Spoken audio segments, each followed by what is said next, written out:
soomaalina waxa lagu bartay ruux mar haday arkaan ma soo celinayaan marka bal hadda daanana nimayo kuwan jooga ma soo celinaa kuwa ku dhaay muxaafida tahay marka bal u kaadiyo waxaan fiirinaa yaani haday mar arkaan Soomaalidu qof ma soo celinayaan waad ogeed hadda madaxweynankii ka horeeyay 4 sano markay ka dhamaatay asagoo le warqabyo ninkeeda dhameystiray wax yiri kaadiya يا وحيد هرت محضو قبيل سعدي قدوله من وين حاجة لو قدام منا وقتي أقول يا رابانية هذا اللي من فهمي أو شكل ماشي اللي جري ما ذيك الإنسان مايا نينا وحالي الدين وحكدي أسوأ أفكي سوتة جيو ماشي وكجلي دين كون حاجة ذا يسوق عشت مركز الدين كيا كجدي ماشي الله يعيق فوجي ورفاضي مدعو ما ذو حرم حكون الدين نسيتها أو مالي جد جنة مالو دين ككتابتي مركو قدالة جقو كسي انتو نحو دغاي دين روحو كدعاي ماشو ديلا وا ما حسنتا وحو داي الله ولغي محو دين وحيي كان ملغي سو يقان فرسمه marka meesha waxa socda doorashooyin la isla bartay waxa la isku haleyn waayay lacag kasto la bixiyo warniyo lacagta taan bixino waan bixinaynaa laakiin dadweynaha iyo baarlamaankan iyo dadku dhagay qabaan waa la wada hadlayaa wixii waa la isla fahmay ciyaartii lacagtii dhamaatay boqolkiiba boqolna la iskuma hubo waa lagu dhaaran hadii la rabo codka waan ku siinayaa ku soo dar ani waa diyaar laakiin adiga qolka markii la galayo gacanta ma qaban adiga qofkii gacan ma la qaban karo natiijo aan la sii aqooni waxay ku dhamaanayso ciyaartaas lama geli karo ciyaartaas muqaamaradaas waxa la imaaya ninkii juxa ah yaa laanta uu ku fadhiyo ayuu meesha geedka uga dhagan tahay ayuu goynay markaas nin soo maray wuxuu war meeshan way kula dhici doontaa geedka meesha aad ka goynayso ha ka goynin wuxuu risay waaban ka fogahay aniga halkaas aan ka goynaa xaqan ka saarnaay war waa meesha geedka ka dhagan tahay geedka dad laanta meesha ka goyso way kula dhacaysaa joog markaas wuu ku waday gooyay laanti dhulku ku dhacay ninkii wuxuu la yaabay run badnidiis xunniyo adiga waa wax khatar baaba tahay laantan inay la dhici doonto waa ninkii sii sheegaa tahay goormaan dhiman doonaa markaas wuxuu waxaad dhiman doontaa markuu dameerkaagu qayliyo markaas aad dhimanaysaa dameer oo rarkii laga furay soo ma qaylinayo markuu rarkiisa uga furayba dameerkii qaylu la baday uu gagadoomay dhulku isku rafiyay juxa wuxuu khalaas calaamadii waata ninka daay laanta ila gooyay oo la kula go'aysa calaamadii dhimashadeedu ku sheegayna waan u jeedaa dameerku qaylinaya meel intuu isku duuduubay ayaa wuxuu niyeystay inuu dhintay qof safara soo maray wuxuu niyo magaaladan rabaa xagee loo maraa wuxuu hadda anigu waan dhintay markaan noolaa xagga la mari jiray marka si ayna saasoo kale u noqonin oo sanad walba daadada soo rogmaday aanan uga haynin laanta meesha laga goynaayo waa loo jeedaa yaan laga goynin meeshu ka soo fatahayna yaani lacag kasto ay u baahato Soomaalidu baa ka badan hadii si kasto loo qorsheeyo intaas ku baxaysa oo in yar la isku dardaro Soomaalidu baa ka badan waana la hagaajin karaa marka balantaasna waa kala soo dardaaranay waan insha Allah taala qorsheedana waa la imaan doona Ilaahay subhanahu wa ta'ala ummadan dhibaatadaas ka qaado waxa la qori aad jabisay qajaftiisa laga manax waxay noo soo saareen sheekal yiraahdo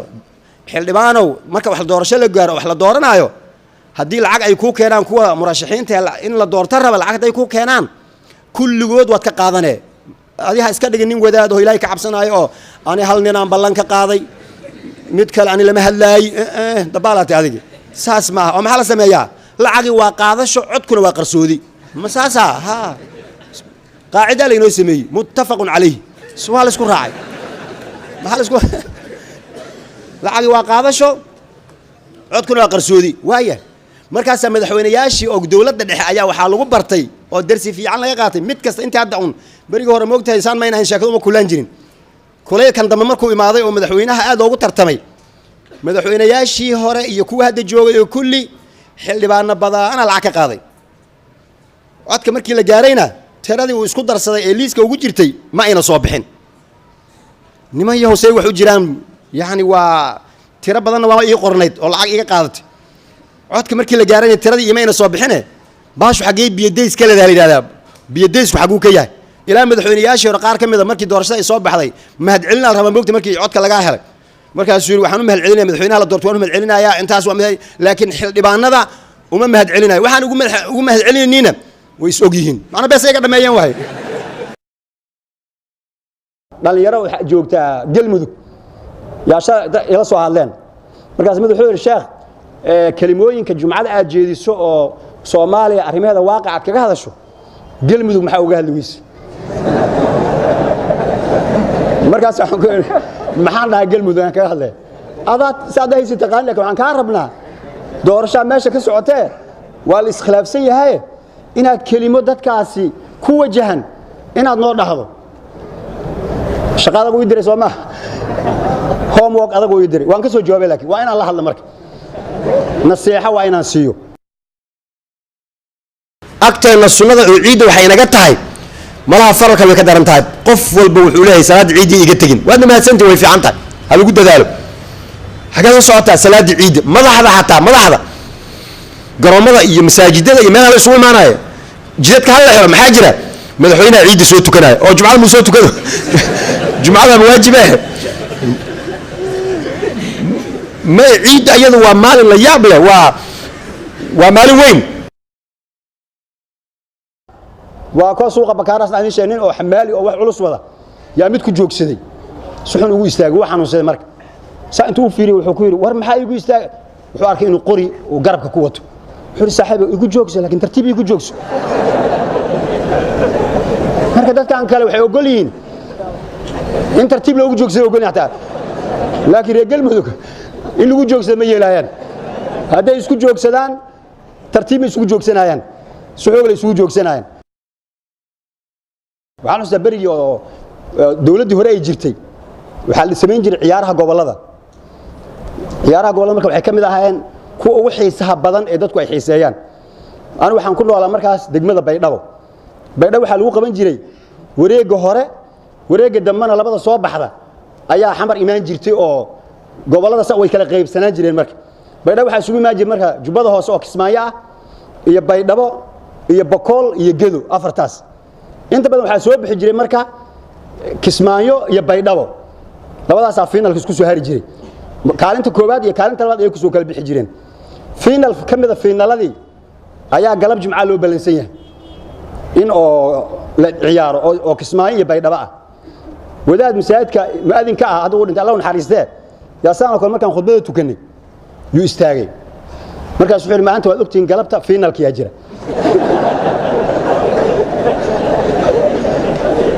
waxa ciyaaraya gobolka Baay iyo Jubbada Hoose waxa la rabaa marka gobolkeena oo Baay faataxada horta umar ba guuleystay firi waxaan soo wada marka taageerad ma ogtahay gobolka la taageero leh meesha aanu socdo marka waxay tahay galmudug soo hadda ma ka hadlayno Soomaali markii la fiiriyo galmudug fursada ay helaan cid heshay ma jirto reebaadiya waxa la yiraahdaa markii oo roob u da'ayo roobku meesha ay reebaadiyu degan yihiin waa meel banaan ah buuraha iyo kayntana waa geedo iyo buuraha ku yaala roobku markuu da'o meesha ay xaafadu ku taalo guriyo aqal Soomaali ku yaalaan maadaama ay banaan tahay waxa laga yaabaa inuu san aad roobku ugu diin oo subaxdii markuu waaga bariyo ay kaynta aadaan buuraha iyo markay xoolaha kaxeeyaan xalay roobkii da'ay meesha ay deganayeen uu ku yar yahay meesha ay tageenna oo buuraha iyo geedaha ahna uu ku badan yahay juqraafiga markii la fiiriyo sababta ay saas ku noqonayso waxay tahay buuraha iyo geeduhu waxay soo jiidaan roobka way soo jiidaan meesha banaanna roobka ma soo jiido saas daraaddeed markii deegaankii hadda laga hadlay waxa la yiraahdaa dhirta yaan la gurin hadii dhirta la guro roobkiina uu yaraanayaa abaar ayaa meesha ka dhacaysa daaqina meesha ma aha geedaha la daayo geedaha yaan la gurin juqraafigu wuxuu marka meesha geedaha ay ku badan yihiin roobku uu soo jiidaya waxa loo tagayaa geedaha hoostooda oo balli noqotay oo biyuhu ay yaalaan reebaadiyo markay arkaan marka meeshan inay biyuhu ku bataan halkan ay ku yar yihiin sababtay garan waayeen waxay u qaateen hal sabab ay soo saareen waxay yiraahdeen waxay saas ku dhacday geeduhu markuu roobku da'ay habeenkii geeduhu ma hadlaan shib ayay yihiin buuruhuna ma hadlaan inagu wuxuu roobku inoogu yahay waa hadalka aan hadlayno ee guryaha dhexdooda aan ka dhex hadlayno roobku markuu soo daatay habeenkii waxay leeyihiin aamusa roobku duur hanoo maleeyay si fiican loogu dagay marka waxaan ka wada galmudug waxay inay dhahaan roobku aad haynoogu da'e madaxweynaha baan haysanaa rasuulkiisa baan haysanaa aamusa